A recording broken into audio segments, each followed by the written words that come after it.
Working with CAD files in Revit can sometimes be frustrating, especially when you need editable line work instead of a single imported object. In this video, you'll learn how to explode CAD in Revit and clean up the resulting geometry so you can work with it as native Revit elements. If you've ever imported a CAD file and found it difficult to modify, this workflow will help you convert that file into elements you can fully control. Before you begin, it's a good idea to save your project or create a quick backup, since exploding a CAD file can generate a large amount of geometry all at once. Start by selecting the imported CAD file in your view. Click directly on the DWG or DXF so it highlights. If you're having trouble selecting it, make sure you're in the correct view where the import is visible and hover your cursor until the entire import outlines.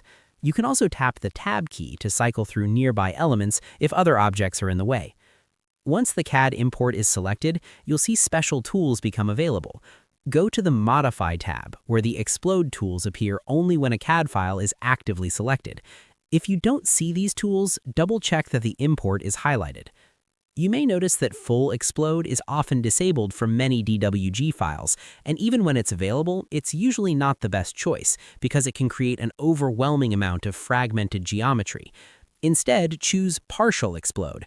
This breaks the CAD import into native Revit elements, such as detail lines, text, and filled regions, while still preserving some of the original layer structure through translated line styles. The advantage of using Partial Explode is that you gain editable line work without completely losing the organization of the original drawing. Keep in mind that these resulting elements are typically view-specific detail items, so they won't affect your 3D model. After exploding the file, take some time to clean up the line work. It's normal to see many small segments, overlapping lines, and unnecessary filled regions. Start by selecting large areas and use the Filter tool to isolate detail lines, text, or filled regions so you can manage each type more efficiently. Delete anything you don't need, especially duplicate or stray segments. Use Trim and Extend to square to tidy up corners and join lines where possible, which helps reduce fragmentation.